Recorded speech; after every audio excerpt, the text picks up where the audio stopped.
আগামী 13ই ফেব্রুয়ারি থেকে শুরু হবে বাংলাদেশের নিউজিল্যান্ড সফর।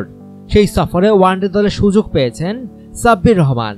দল ঘোষণার সময় প্রধান নির্বাচক মিনহাজুল আবেদিন নানু দাবি করেছিলেন ওয়ানডে অধিনায়ক মাশরাফির চাওয়াতেই দলে সুযোগ পেয়েছেন সাব্বির, কিন্তু মাশরাফি বলছেন অন্য কথা। সাব্বিরকে দলে নেওয়া নিতান্তই নির্বাচকদের এখতিয়ার বলে জানালেন তিনি। 2018 সালের সেপ্টেম্বর থেকে শৃঙ্খলাজনিত কারণে 6 মাসের নিষেধাজ্ঞা কাটাচ্ছিলেন সাব্বির রহমান, কিন্তু চলতি বিপিএলে তার নৈপুণ্য বিবেচনায় নিয়ে সেই শাস্তি 1 মাস কমিয়ে এনে নিউজিল্যান্ড সফরে সুযোগ করে দেওয়া হয়। 2 দিন আগে যখন স্কোয়াড ঘোষণা করা হয়, সাব্বিরের নাম তাতে দেখে প্রশ্ন উঠলে মিনহাজুল বলেছিলেন, আমাকে একটা বিষয় ক্লিয়ার করতে দিন। সাব্বিরকে অন্তর্ভুক্ত করতে অধিনায়ক খুব জোরালোভাবেই আমাদের কাছে দাবি জানিয়েছে।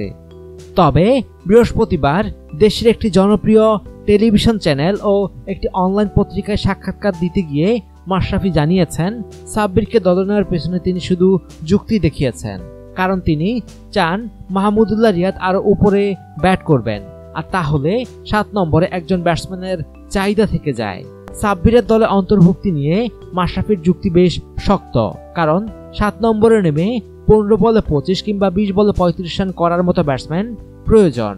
বিশ্বকাপে স্টার্ক, কামিন্স, বুমরা, শামি, রাবাদা, স্টেইন, স্টোকস, বোল্ট আর হাসান আলী কিংবা আমিরের মতো বোলারদের সামলে শট খেলা এত সহজ কাজ নয়। মাশরাফি মনে করেন সাব্বিরের পক্ষে তাদের বলে শট খেলা সম্ভব, তবে সাব্বির এখনই সামর্থ্যের প্রমাণ দিয়ে ফেলেছেন তাও মনে করেন না মাশরাফি।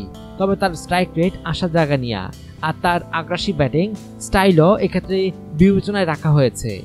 তাছাড়া 7 নম্বরে আরও অনেককেই নামিয়ে দেখা হয়েছে, কিন্তু ফলাফল আসেনি। মাশরাফির যুক্তির পক্ষে প্রমাণও আছে। ওয়ানডে অভিষেক হওয়ার পর থেকেই সাব্বিরের স্ট্রাইক রেট 99.41, যা বাংলাদেশের অন্য ব্যাটসম্যান যারা 6 কিংবা 8 নম্বরে ব্যাট করছেন তাদের চেয়ে বেশি।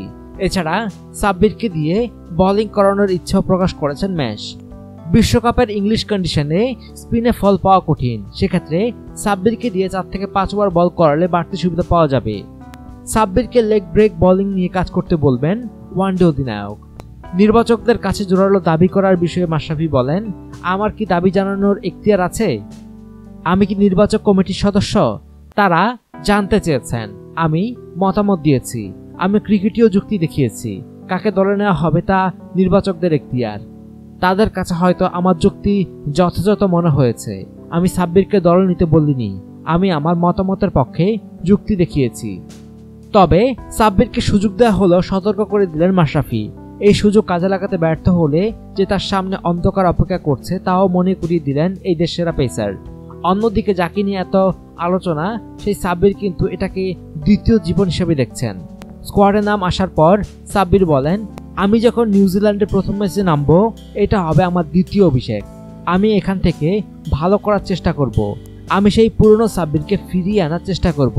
আমি যদি ব্যর্থ হই, আমি নিজের প্রতি বিশ্বাস রাখবো এবং টিম ম্যানেজমেন্ট যা বলবে সেই অনুযায়ী কাজ করব। অনুগ্রহপূর্বক সংবাদটি শেয়ার করুন এবং দেশ বিদেশের সর্বশেষ খবর জানতে স্পোর্টস লাইট সাবস্ক্রাইব করে রাখুন। ধন্যবাদ।